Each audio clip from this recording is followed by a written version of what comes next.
예전 같지 않은 내 몸, 건강하게 살고 싶은 내 몸, 튼튼하게 오래 사용하고 지키는 법을 알려드립니다. 내 몸 사용 설명서. 우리 몸의 면역력이 뚝 떨어지면 나타나는 질환 가운데 가장 대표적이자 가장 고통스러운 질환 중에 하나죠. 대상포진에 대해서 오늘 알아볼 텐데요. 많은 분들이 면역력의 비상 시기가 오면 두려워하는 질환이기도 합니다.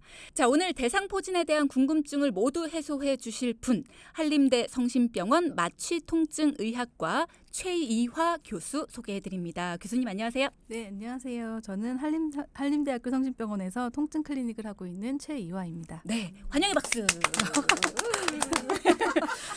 저희의 박수 소리를 듣고 이렇게 부담스러워하시는 교수님은 또 처음 뵙니다. 부담스러우셨습니까? 네, 죄송합니다. 좀 얌전히 해보겠습니다.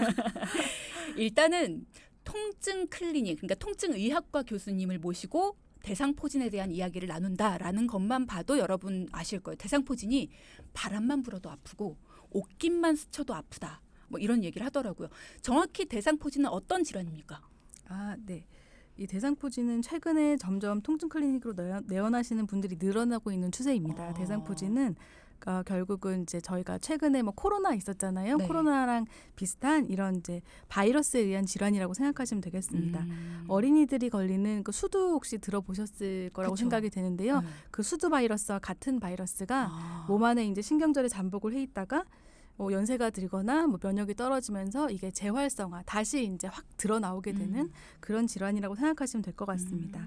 네, 이로 인해서 이제 대상포진이 이제 발병이 하게 되면 이제 아픈, 그러니까 통증, 그리고 이제 발진, 수포라고 얘기를 하죠. 그리고 뭐 자발통이라고 하는데 가만히 있어도 이제 아픈, 예를 들어서 여름에 이런 에어컨 바람이라든지 옷이 닿아도 아픈 이런 통증을 호소하시기도 하시고요. 네. 그리고 이제 그 발진이 돋아 나오고 그 신경절에 이완된 신경절에 따라서 여러 가지 각종 증상들을 유발시키게 하는 그런 질환이라고 생각하시면 되겠습니다. 네. 그러면 아이들은 안 걸리고 어른들만 걸리는 건가요? 보통 어른들이 많이 걸린다 그랬어요. 그렇죠. 이 그 질환 자체가 어린이들이 걸렸을 때는 수두라는 형태, 그러니까 전신 질환의 형태로 나오게 되는 거고요. 네. 그것들이 이제 수두를 저희가 앓고 나면 이제 치료를 하게 되잖아요. 치료를 하지만 이게 몸 밖으로 다 빠져나가지 않고 신경절에 머물러 있다가 그러니까 조각 같은 것들이 머물러 있다가 나중에 이제 우리 몸이 그 바이러스를 한마디로 억제할 능력이 떨어지게 되면 이게 확 드러나오는 것이기 때문에 그러니까 아이 때는 수두라고 생각을 하시면 되고요. 같은 것들이 어른이 되면 그러니까 대상포진이 된다라고 생각하시면 될 것 같습니다. 그러면 네. 어렸을 때 제가 수두를 앓은 적이 없거든요.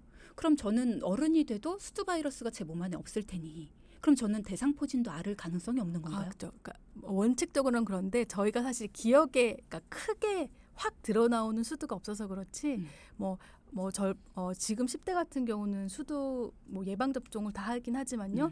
저희 때만 해도 제가 아나운서님 나이를 제가 확실하게 모르긴 하지만 아마 한 번쯤 바이러스에 다 노출이 된 기억력이 있을 것입니다. 이게 이제 확 왜 코로나 바이러스만 해도요. 굉장히 심하게 아프신 분들도 있지만 살짝 걸리시는 분들도 맞아요. 있잖아요. 네. 그런 것처럼 우리나라 사람들은 거의 대부분 수두에 한 번쯤은 노출된 기억력이 있기 때문에 저희가 걸렸다는 기억이 없어서 그렇지 아마도 바이러스에는 노출이 되어서 아마 있을 가능성이 높다라고 생각하시면 될 것 같습니다. 네. 건강보험 심사평가원의 자료를 찾아보니까요. 2019년에 이런 결과가 있었어요. 대상포진 진료 환자들 중에는 여성이 남성보다 1.6배가 많다. 그리고 연령대로 보면 50대가 제일 많고 그다음으로 60대가 많다.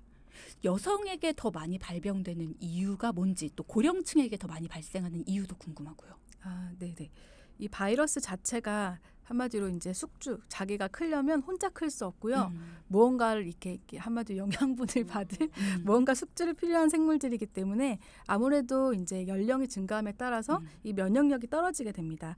면역력이 약해지면 이 숙주 자체가 아까도 말씀드렸던 것처럼 바이러스를 억제할 능력이 떨어지는 거기 때문에 바이러스들이 확 이렇게 드러 나오게 되는 거거든요. 네. 아무래도 이제 그 확률이 연세가 드신 분들일수록 이게 높아지게 되면서 이제 대상포진 확률이 올라가게 되는 것이고요. 네.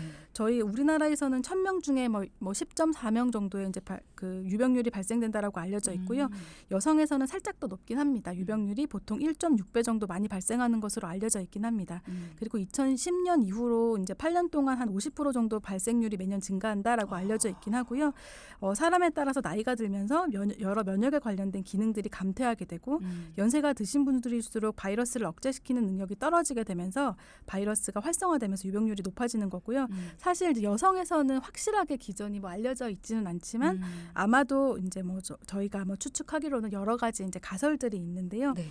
호르몬이 아무래도 남성, 여성이 다르기 때문에 호르몬 아니면 이런 바이러스, 대상포진 바이러스에 취약한 이런 어떤 생물학적인 원인이 있지 않을까 이 정도로 생각을 하고요. 또 다른 어떤 가설에서는 아무래도 여성들이 남성보다는 수두에 걸린 아이들과의 접촉이 많을 가능성이 높기 때문에 뭐 여성에서 조금 더 많지 않냐 뭐 이런 식으로 이제 얘기를 하고 있는데요. 아직 정확하게 이것 때문이다라고 밝혀진 건 사실은 없습니다. 그렇군요. 아직은요. 네. 그러면 수두에 걸린 아이들과 접촉할 일이 더 많아서 그렇지 않을까라는 이야기가 나온다는 건 접촉으로 인해서 걸릴 수 있다. 그러니까 전염성이다라는 거잖아요. 그럼 대상포진도 전염되는 거예요? 그렇죠. 이게 대상포진 자체가 호흡기 질환이 아니고요. 네. 아까 얘기한 것처럼 접촉성이다 보니까요. 네. 대상포진이 걸리신 분들이 이게 이제 수포 발진이 일어나기 때문에 네. 그게 물집이 탁 터지면 뭔가 약간 저희가 이렇게 농 같은 게 나오게 되죠. 물 같은 게요. 네. 그게 직접 닿게 되면 사실은 이제 전염성이 아예 없다고는 얘기를 못 하고요. 가능성이 있기 때문에 네. 혹시라도 이게 그 농이 터지지 않는 상태는 상관이 없습니다. 그래서 처음에 났을 때 이렇게 물집이 잡혀 있고 터질 가능성이 있으신 분들에게는 가족들 분들 중에 뭐 대상포진이라든지 특히 6개월 미만의 아기가 있는 이런 이제 수두 그런 예방 접종을 맞지 않는 아기들이 있는 경우에는 좀 이렇게 분리해서 생활을 한 일주일 정도 하시고 항바이러스제 효과가 나오기 전까지는요. 그리고 수건도 좀 따로 쓰시라 이렇게 말씀을 드리는 편입니다. 네. 그렇군요. 가족분들 같은 경우에도 수건을 좀 따로 사용하시는 게 좋겠고 수포 같은 경우에는 약간 간지러울 수 있잖아요. 초기에는 그러니까 긁거나 하지 않는 것도 필요하겠네요. 네네. 네. 자, 앞서 나이가 있으신 분들이 대상포진에 걸릴 확률이 높다라고 말씀을 해주셨는데 요즘에는 젊은 분들도 그렇게 많이 걸리시더라고요. 뭐 청소년들도 걸린다고 아까 앞서 잠깐 말씀을 또 저희 방송 시작하기 전에 잠깐 하셨는데 어떻습니까 요즘에? 네, 젊은 환자분들도 꽤 뭐 생각보다 되게 많이 오십니다. 뭐 20대 분들도 오시고요. 뭐 남녀 상관없이 30대 분들도 오시고 하시는데요. 네. 뭐 가끔 뭐 이렇게 고등학생들이라든지 이런 친구들도 오는 경우도 진짜 가끔 있긴 한데요. 네. 이런 이제 대상포진으로 이제 이완된다고 하죠. 이렇게 대상포진이 걸리셔가지고 병원에 내원하시는 분들은 물론 이제 다른 전신 질환, 뭐 암 이런 걸 뭐 가지신 분들을 제외하고는 대부분은 이제 젊은층에서는 규칙적인 생활 습관을 유지할 수 없는 경우 환자분들이 많이 오십니다. 뭐 2교대를 한다든지 3교대를 한다든지 뭐 이런 뭐 주로 뭐 밤 근무를 하시는 공장 다니시는 환자분도 계셨었고요. 이런 이제 몸의 생활 리듬을 유지할 수 없는 경우, 뭐 여성의 경우에는 임신이라든지 아니면 육아, 그러니까 아기 키울 때 그렇죠. 그때 많이 몸이 이제 좀 힘드시니까 밤에 못 주무시니까. 네, 그때 오시는 분들도 있고요. 그 외에도 그냥 젊으신 분들은 뭐 실직이라든지 이직 스트레스가 있으신 분들, 그리고 요새 젊은 친구들 중에 여성분들 중에 다이어트 좀 많이 하시는 분들 있으시잖아요. 평생 하는 건데. 네. 그래서 그거 좀 다이어트 좀 심하게 하시다가 오시는 분들도 있고요. 그리고 뭐 전반적으로는 아무래도 이거는 뭐 제 생각이긴 하지만 이런 긴장이라든지 스트레스가 많은 생활이 바이러스 재활성화라 그러죠. 이거에 영향을 미치기 때문에 이전 세대들보다는 아무래도 이제 사회 환경 구조가 뭐 스트레스라든지 뭐 긴장을 끊임없이 좀 요구를 하기 때문에 걸리지 젊은 층에서도 조금 더 많이 걸리지 않나라고 생각을 하고 있습니다.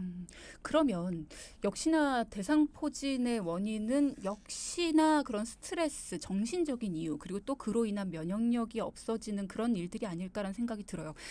자, 그럼 대상포진의 원인 역시나 스트레스와 관련된 그런 여러 가지 면역력 문제일까요? 어때요?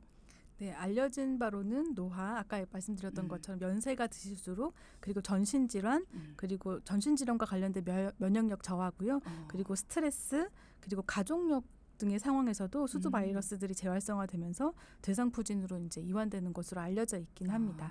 그 예를 들어서 이제 면역의 그 가장 큰 예가 면역에 뭐 치명타를 입히는 에이즈 감염이라든지 아니면 암 등의 질병, 그리고 장기 이식 후에 항암 치료하시는 분들, 그리고 여러 가지 이유로 스테로이드 복용하시는 분들 계신데요. 그런 면역 억제 치료를 받고 있는 경우에 재활성화에 대한 억제력, 그러니까 면역력이 약화되기 때문에 이게 확 드러나오게 되는 것으로 알려져 있습니다. 그렇군요. 네. 이야기를 듣다 보니까 조금 신기한 게 2017년부터 2021년까지의 대상포진 질병 통계라는 게 있더라고요. 찾아보니까. 근데 2019년에는 대상포진 진료 환자가 74만 4천여 명이었는데 그러니까 2021년에 코로나19가 한참 활기를 띠던 즈음에는 대상포진 환자가 72만 명으로 오히려 줄어들었어요. 이게 왜 그럴까요? 사실은 이게 전 세계적으로는 매년 유병률이 늘어나고 있지만 원인이 밝혀진 거는 없었는데요. 네. 코로나 초반에는 사실 이게 좀 어려운 말이긴 하지만 면역 중에 이게 세포성 면역이고 면역을 담당하는 부위가 있는데 그 세포성 면역이 떨어지기 때문에 코로나가 걸리면 오히려 대상포진 유병률이 높아진다고 세계적으로 보고가 막 되어지고 있었습니다. 네. 그래서 뭐 여러 가지 뭐 논문들도 나왔었고요. 그리고 개인적으로는 또 이제 코로나 백신이 또 코로나가 확산이 되면서 또 백신이 보급됐었잖아요. 네네. 그 백신을 맞으시는 분들 중에 맞고 나서 사실은 대상포진 걸리시는 분들이 꽤 많이 있었었거든요. 네네. 그래서 오히려 그런 거와 관련해서 조금 더 증가하지 않나라고 생각을 했는데 오히려 살짝 줄었었어가지고요. 이게 이제 전체적인 유병률이 한국에서 떨어진 이유에 대해서는 사실 제 생각엔 그러니까 의학적인 원인보다는 사회적으로 아무래도 원인인 가능성이 좀 더 높다고 생각이 되어지고요. 코로나 기간 동안 아무래도 야외 활동이 되게 아예 거의 제한이 됐기 때문에 그렇죠. 네. 나갈 일도 사실은 없었기 때문에 이게 뭐 학생들 같은 경우에는 거의 원격 수업이 진행됐었었고 그리고 직장인들 같은 경우는 재택근무를 하니까 아무래도 통근 시간이 없다 보니까 이런 야외 활동 제한으로 인한 육체적인 스트레스 감소가 아마 원인이지 않을까라고 생각이 들고요. 아무래도 그런 시간들이 줄어들면서 수면 시간이 개선된다든지 이런 것들도 아무래도 이제 뭐 영향을 미치지 않았을까라고 개인적으로 생각을 하고 있습니다. 그러고 보니까 교수님 말씀 들으니까 그러네요. 그 당시에 그 전까지는 별로 생각 안 했던 그 면역력에 대한 중요성 이게 굉장히 커졌던 것 같기도 해요. 그때. 지금 4730님께서 안녕하세요. 53세 여성인데요. 코로나 걸리고 완쾌된 후에 대상포진 주사 예방주사 맞고 나서 4일 정도 있다가 옷깃만 스치면 아플 정도로 너무 고통스러웠고요. 밤에 잠을 못 잘 정도로 아파서 병원에 갔더니 대상포진입니다. 라고 확정 판정을 받았습니다. 지금은 완쾌되긴 했는데 또 재발이 될까요? 라는 질문 주셨네요. 네. 재발이 그 초반에 이렇게 심하게 사실 되게 옛날에는 재발이 없다라고 한 번 걸리면 다시 걸리지 않는다라고 알려져 있었는데요. 네. 이게 점점 이제 여러 연구라든지 환자분들을 보다 보면 그 재발의 확률이 없진 않고요. 많이 이제 생기고 있고요. 네. 사실 그냥 초반에 대상포진을 전혀 앓지 않았던 사람이 대상포진에 걸릴 확률보다는 대상포진을 한번 앓았던 분들이 다시 그 대상포진에 다시 걸릴 확률이 조금 더 높은 것으로 요새는 이제 많이 알려져 있습니다. 그렇군요. 한 1,000명 정도 대상포진 환자에서 12명 정도가 재발된다라고 알려져 있고요. 그리고 이제 아마 코로나 관련해서는 이게 요새는 새로운 백신이 또 나오긴 했지만 옛날에는 생백신이라고 해서 이 살아있는 바이러스를 그 강도를 굉장히 죽여서 저희 몸에 접종을 했었기 때문에 네네네. 코로나 한번 걸리셨다든지 뭐 이런 식으로 면역이 한번 이렇게 깨졌었던 분들이 그 시기에 이제 대상포진 예방 그 생백신을 맞게 되셨으면 재활성화에 이제 대상포진 오히려 걸릴 가능성이 아무래도 조금 있으셨는데 하필 그 청취자분께서 딱 그때 걸리시지 않았나 생각이 듭니다. 맞아요. 그 당시에 코로나 예방주사 맞고 나서 온몸이 너무 아프다. 대상포진 판정을 받았다 하시는 분도 굉장히 많았고 또 몸살처럼 아팠다 하시는 분들도 많았던 기억이 나네요. 그리고 앞서 저희가 잠깐 짚어본 얘기이긴 합니다만 대상포진 수두 안 걸린 분들도 대상포진 걸릴 수 있나요? 라는 말씀 주셨는데 우리나라 국민들은 대부분 걸린 적이 있고 대상포진 걸릴 수 있다라는 말씀 주셨고요. 걸린 다음에 치료한 후에 예방할 수 있는 식사 습관이나 행동이 있을까요? 라고 송석용님 물어보셨네요. 특히 이제 연령이 증가하실수록 면역 기능이 감소한 상태에서 발생하는 질환이시기 때문에요. 사실 어떤 음식이 좋다 이런 거는 사실 없고요. 그나마 연구된 게 뭐 비타민 C 같은 게 조금 더 이제 예방이 된다라고 되어 있고요. 면역력이 사실 좋은. 텔레비전만 틀어도 뭐 정말 많은 이런 건강 보조식품이 나오는데 맞아요. 그거 하나가 딱 뭔가 딱 면역력을 올린다라고 나와 있는 건 사실은 아직은 없습니다.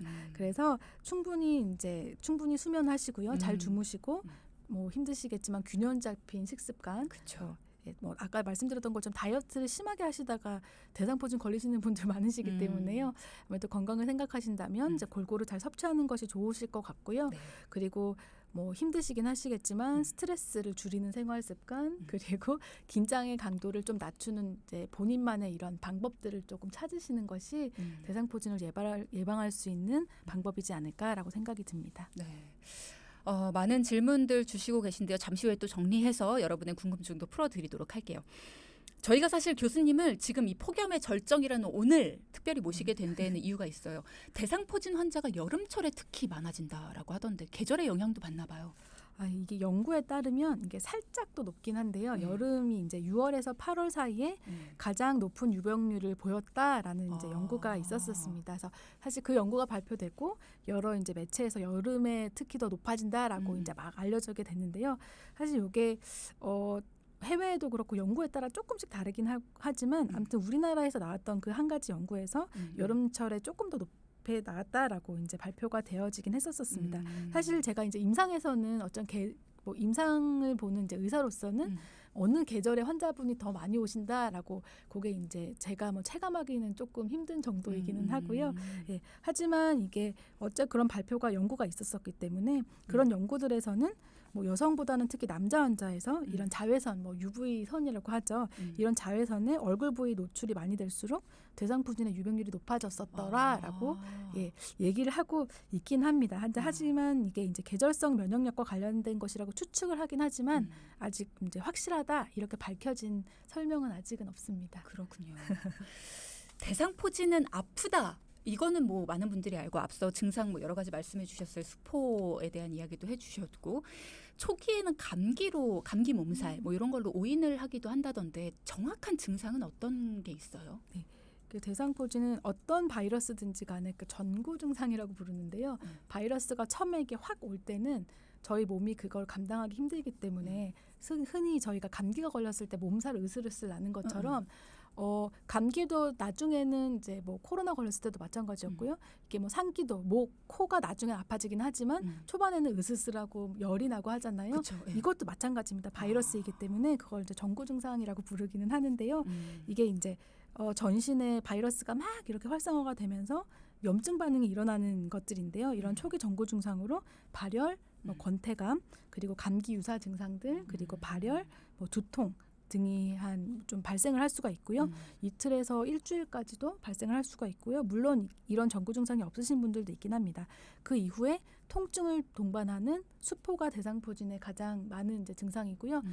항상 통증이 먼저 오시고요. 물론 같이 오시는 분들도 있긴 하지만 통증이 먼저 오시고 난 다음에 수포가 발생을 하는 게 이 대상포진의 특징이라고 생각을 하시면 될 것 같습니다. 그리고 이 대상포진 자체가 아까 얘기한 것처럼 한 신경절에 광범위하게 이렇게 오는 거다 보니까요.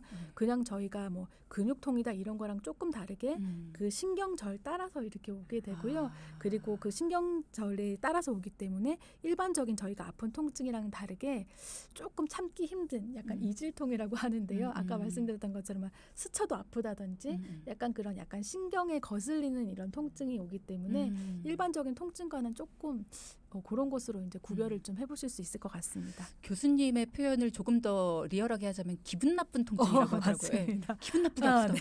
네. 참기 힘들고 막 이런 것보다 너무 기분 나쁘게 아파서 이걸 어떻게 해야 될지 모르겠다. 뭐 이렇게 얘기를 하시더라고요. 맞습니다. 이 대상포진이 눈 쪽으로 왔을 때, 수포가 눈 쪽으로 왔을 때 굉장히 위험하다고 하던데 어떤가요? 네, 그러니까 어떤 신경절이든지 다 올 수가 있는데요. 네. 이게 저희가 가장 많이 오는 게 몸통 쪽이니까 흉추부라고 하는데 몸통 쪽이긴 한데 두 번째로 안면신경 중에 첫 번째 신경이 눈 위에 있는 이쪽 신경인데요. 이게 두 번째로 호발 부위입니다. 많이 생기는 부위이기 때문에요. 이게 안신경, 눈이랑 가깝기 때문에 정말 심한 경우에는 뭐 실명까지도 올 수가 있어서요. 네, 뭐 안궤양이라든지 각막 손상도 올 수 있기 때문에 이런 안구 쪽에 오시는 분들에게는 저희가 안과 협진으로 꼭 눈 안도 좀 확인하는 편이긴 하고요. 아무래도 이게 이제 얼굴은 앞면은 또 이렇게 드러나온 사람들이 그쵸. 보는 부위다 보니까 그런 것들 때문에 이제 수포라든지 발진이 있을 때는 다른 부위에 난 것보다는 조금 더 환자분들이 조금 더 힘들어하시는 경향이 있습니다. 거기다가 그쵸. 이렇게 오면 머리카락까지 가가지고요. 두피까지. 예, 그래서 환자분들 중에 이 머리카락이 흔들리면 아프시기 때문에 남자분들은 제 환자분 중에서도 할아버지 한 분은 그냥 이렇게 머리를 다 이렇게 밀어버리시더라고요. 그렇죠. 네, 손질하거나 뭐 감을거나 할 때도 힘드시니까요. 네. 아니 그러면 대상포진일 경우에는 그러면 그렇게 됐을 때 너무 힘든 거잖아요. 아프고 뭐 수포도 그렇고 어느 정도 기간이 있어야 나아요? 보통 저희가 뭐 이게 대상포진이 무서운 게 나중에 합병증으로 신경통이라 그래서 넘어가는 것 때문에 이제 힘든 거긴 한데요. 네. 저희가 대상포진은 주로 이제 보통 저희가 설명할 때 아주 엄격하게는 한 달 정도 얘기를 하고요. 보통 6주에서 2달 사이로 보통은 낫게 되는데요. 젊으신 분들은 물론 한 1, 2주 만에 나으시는 분들도 있고요. 하지만 보통은 전 연령을 다 통틀었을 때는 대부분 한 6주 정도 대상포진만 가지고는 간다고 생각이 됩니다. 근데 그거 이후로도 아프시면 저희가 보통 신경통으로 넘어갔다 이런 표현을 하는데요. 그렇게 해서 이제 신경통으로 넘어가는 단계가 되면 이게 안 좋은 경우에는 완치가 안 되는 경우도 있고요. 네, 쭉 가는 경우도 있고 신경통으로 넘어가는 경우에는 한 5년까지 보고요. 네, 그런 게 되겠습니다. 완치가 안 된다라는 거는 신경통, 그러니까 아까 말한 그 기분 나쁜 통증이 그렇죠. 계속해서 난다는 건데 끊이지 않고 나는 거예요? 아니면 뭐 비가 올 때 아프다든가 뭐 아니면 뭐 예. 신경 쓸 때 뭐 어떤 거예요? 두 가지 통증이 다 있을 수가 있는데요. 지속되는 통증도 있으실 수가 있고 스트레스를 받는다거나 아까 말씀드렸던 것처럼 비가 온다거나 이런 날씨 변화가 급격하게 있을 때는 더 아파지는 통증이 이제 혼재돼서 나타나기도 하고요. 이게 대상포진은 신경통 하면 통이니까 아픈 것만 생각을 하시는데 가려움으로 남는 경우가 있습니다. 왜냐하면 통증신경과 가려움신경이 같이 꼬여서 가는 신경이기 때문에 그래서 가려운 게 이제 나으려고 가려운 게 아니고요. 그 가려운 통증으로만 남아서 되는 경우도 있습니다. 예전에 나왔던 한 가지 뭐 연구 케이스로는 이 가려움이 너무 심하니까 이게 뭐 사진으로도 되게 유명한 케이스이긴 한데요. 어떤 여자분이 너무 긁어서 이게 그 두개골까지 이렇게 드러나서 사진으로 나오는 네, 그런 경우도 있었습니다. 그렇군요. 너무 끔찍한 일이네요, 정말. 그러면 이걸 여쭤봐야겠어요. 어떻게 하면 그렇게 후유증이 안 남도록 치료를 할 수 있는지, 뭐 초기에 잡으면 되는 건지, 아니면은 뭐 어떻게 해야지 이렇게 후유증이 안 남는 거예요? 알려진 거로는 바이러스가 이렇게 수포가 나고 최대 3일 이전에 빨리 바이러스가 항바이러스 약, 그러니까 바이러스를 죽이는 항바이러스제가 들어가면 이게 이제 이 신경통으로 넘어갈 확률을 많이 줄인다. 그렇다고 0까지는 얘기할 수는 없지만 많이 줄인다라고 알려져 있고요. 네. 그리고 발생한 지 초반에 저희가 주는 통증 클리닉이기 때문에 신경치료를 많이 하는 과이기도 하고요. 그 신경치료를 받는 것이 이런 신경통으로 넘어갈 확률을 줄인다라고 나와 있고요. 그리고 최근에는 이제 예방접종도 많이 있기 때문에 이런 예방접종을 사실 하신다고 해서 대상포진에 100% 안 걸린다라고는 사실 아직은 그렇게까지는 되지는 않고요. 걸렸을 때 대상포진이 걸렸을 때 신경통으로 넘어갈 확률을 굉장히 줄여준다, 낮춰준다 이렇게 알려져 있습니다. 예방 접종을 반드시 해야겠네요. 하시는 것이 요즘에는 예방 접종에 대한 그 광고도 많이 하고 그러더라고요. 저도 텔레비전에서 광고가 네. 나오더라고요. 얼마나 중요하면 저렇게 할까 싶었는데 나올 때마다 저는 해야지 하고 넘어갔는데 하는 것이 필요하겠습니다. 이게 후유증이 그렇게 심각하다면. 그러면 이런 것도 필요하겠어요. 이렇게 대상포진의 초기 증상이 감기 몸살하고도 비슷하고 그리고 또 수포가 나중에 올라오는 사람들도 있다 보니까 수포가 올라오기 전까지는 내가 이게 뭐 허리 통증인가 뭐 근육통인가 이렇게 넘어가시는 분들도 있으실 것 같아서 내가 초기에 대상포진이다 라는 걸 생각하고 관련된 학과를 가는 게 관련된 병원을 가는 게 중요할 것 같거든요. 어떻게 알 수가 있어요? 이게 대상포진이구나. 아까 이제 뭐 말씀해 주셨던 것처럼 이게 신경근의 이완이 되고요. 이게 발진이 나중에 나오다 보니까 이게 평균 저희가 설명할 때는 통증이 있고 한 3일에서 5일 후에 발진, 수포가 나온다라고 저희가 알려져 있거든요. 네. 그러다 보니까 허리 신경이 나온 경우에는 이게 이제 허리 디스크로 오인돼서 물리치료 받다가 오시는 분들도 있고요. 어깨 신경 쪽으로 나오신 분들도 이제 어깨 관절에 아픈 줄 알고 물리치료 받다가 뭐 물리치료 받고 알레르기 났어요 보시면 이제 대상포진으로 이제 발견되시는 경우도 있고요. 네. 이게 사실 전신 어느 신경절에도 침범할 수 있는 거다 보니까요. 근데 아까 말씀드렸었던 것처럼 일반적인 근육통과는 조금 다른 양상의 약간 화끈거린다든지 약간 이상한 감각을 동반한 통증이 이제 발생이 되면서 조금 며칠 후에 이제 수포가 발생하게 되면 이게 대상포진이니까 아무래도 이제 관련된 거 통증 의학과라든지 아니면 뭐 피부과라든지 뭐 이런 식으로 가야겠다라고 생각을 하시는 게 네. 좋으실 것 같습니다.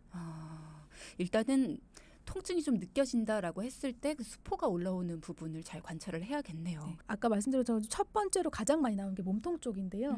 몸통 쪽에 띠 모양으로 아픈데 사실 저희가 눈이 앞에 있다 보니까 그쵸, 못 등을 보죠. 보기가 힘들잖아요. 네. 그래서 항상 가족분들에게 몸통이 아프면서 조금 이상한데 이거 대상포진 같은데 할 때는 혹시 등에 뭐 났는지 가족분들에게 좀 봐달라고 하시는 것도 대상포진을 조금 더 일찍 발견할 수 있는 방법이지 않을까 생각이 듭니다. 빨갛지 않고 그냥 뭐 같은 게 이렇게 빨갛게 나는데요. 조그맣게 빨갛게 이렇게 올라오는 경우도 있고요. 근데 연세 드신 분들 중에 면역이 많이 떨어져 있는 분들은 그 가피라고 그러죠. 약간 그 딱지 같은 게 지면서 굉장히 무섭게 확 드러나오는 경우도 있습니다. 이렇게 여드름처럼 하나하나씩 나올 수도 있어요. 것들, 예, 그렇게 경미하신 분들은 그렇게 나시는 분들도 있습니다. 증상이 너무 여러 가지라서 이게 참 어떻습니다라고 말하기가 굉장히 어렵네요. 수포가 올라오는 질병이라서 흉이 질까 봐 걱정하시는 분, 특히나 얼굴 쪽에 올라오면 요거는 어떻게 할 수가 있어요? 수포 안 없어요? 이게 대상포진 환자분들 오시면 아까 제가 안면부가 가장 힘들어하신다고 말씀드렸는데요. 대상포진이 사실 가장 안 좋은 게 이게 색소 침착, 그러니까 까맣게 된다든지 아니면 탈색소라고 하는데요. 하얗게 된다든지 이렇게 피부가 왜 하얗게 되시는 경우도 있잖아요.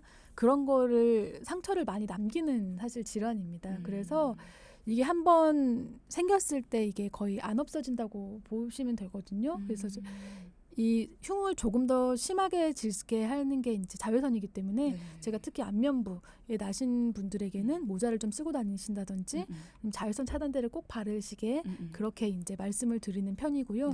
한 6개월이나 1년 정도 지나서도 계속 그렇게 있으면 이제 피부과 같은 데 가셔서 이제 뭐 레이저라든지 이런 상처 치료를 받아야 되시고요. 흉은 다른 질환과는 다르게 좀 안 없어지는 편입니다. 안타깝게도요. 너무 속상하네요. 대상포진 걸렸을 때 심장이 안 좋아질 수도 있습니까? 라고 김 부장님이 물어보셨네요. 직접 아까 말씀드렸던 것처럼 직접적으로 이제 물론 굉장히 드문 경우로 내장에 가는 경우도 있긴 하지만요. 직접적으로 다른 신경절에 왔었던 그 바이러스가 심장까지 가지는 않고요. 연세 드신 분들 중에 아까 말씀드렸던 것처럼 이제 뭐 다른 신경절에 났는데 대상포진 때문에 너무 아프다든지 아니면 약물을 복용해서 뭐 힘이 없으시다든지 그런 여러 가지 이유들로 움직임이 좀 떨어지시면서 이제 심장 기능이라든지 폐라든지 이런 기능에 영향을 줄 수는 있다고 생각이 듭니다. 1차적이라기보다는 2차적인 원인으로 그렇게 될 수 있을 것 같습니다. 네. 오늘 뭐 어떤 질문을 드려도 굉장히 답변을 잘 해주셔서 너무 감사드리고요. 일단은 뭐 지금 예방접종에 대한 질문도 많이 주시는데요. 예방접종은 하는 것이 좋다. 했다고 해서 100% 예방이 되는 건 아니지만 나중에 합병증이나 아니면 후유증을 남기는 데 있어서 그거를 막아주는 효과는 분명히 있다라는 말씀 주셨습니다. 대상포진에 대해서 최희화 교수와 함께 자세히 알아봤는데요. 아쉽지만 시간이 벌써 마무리할 시간입니다. 마지막으로 대상포진 때문에 고통받고 계신 분들께 당부하고 싶으신 이야기 있으실까요? 네. 아무래도 대상포진, 특히 대상포진에서 신경통으로 넘어가시는 대상포진으로 신경통으로 넘어가시는 분들이 완치되지 않고 저희 통증 클리닉으로 다니시는 분들이 굉장히 많습니다. 연구에 따르면 대상포진 환자의 한 20% 정도는 대상포진으로 신경통으로 넘어간다라는 보고도 있기 때문에요.